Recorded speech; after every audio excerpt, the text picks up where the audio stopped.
Dispution whisked him to her back, and, with the flip of her wings, shot off into the sky.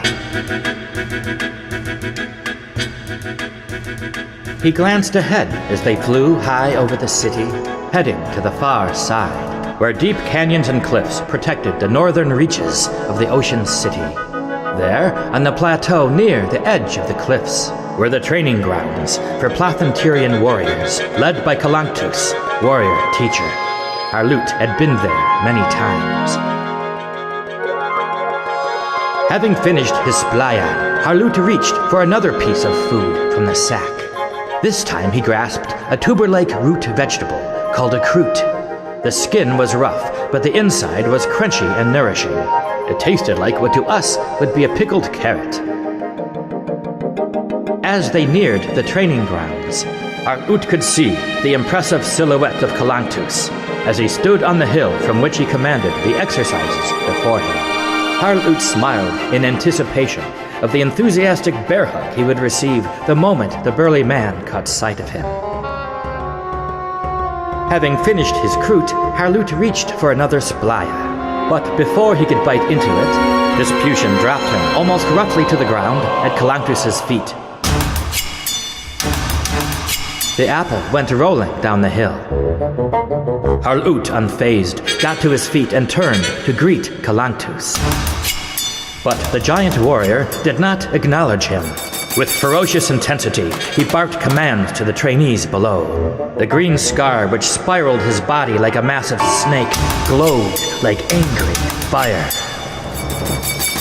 Harloot looked to the training stage. A deep pit with a central pillar, ringed by young warriors, all close to Harloot's age. They wore sky-blue tunics and small white helms with wave-shaped ear protectors. A tall warrior with a wild mane of red-gold hair flowing from under his helm stood in the center of the formation. The rest were the men and women Harloot had trained with all his life and played games with when younger. They held sharply curved projectiles in their hands. More of the weapons hung around their waists on white belts. Heya! Huh! At a harsh command from Calanctus, the young warriors threw their barbs. Their energetic tosses followed a complex rhythm. 3, 2, 5, 6, one delayed, then 2 more immediately after. Harloot looked to the central pillar.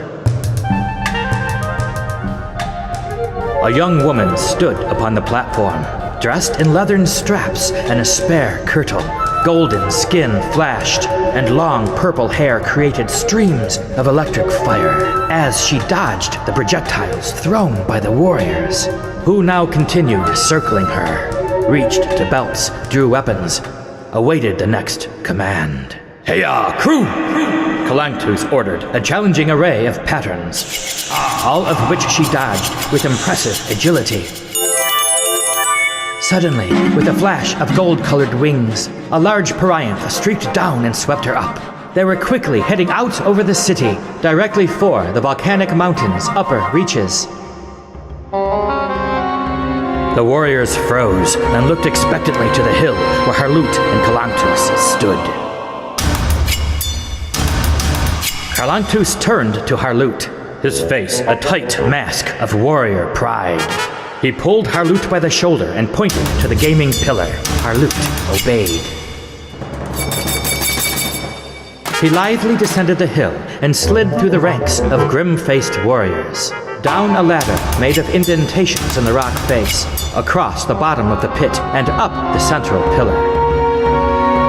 The moment he reached the top, the barrage ensued.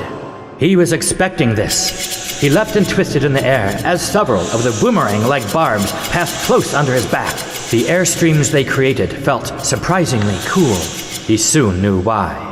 3 other barbs whizzed just past his eyes as he performed a counter-twist, balancing on the rock pillar with one hand. His blood gave a violent pulse.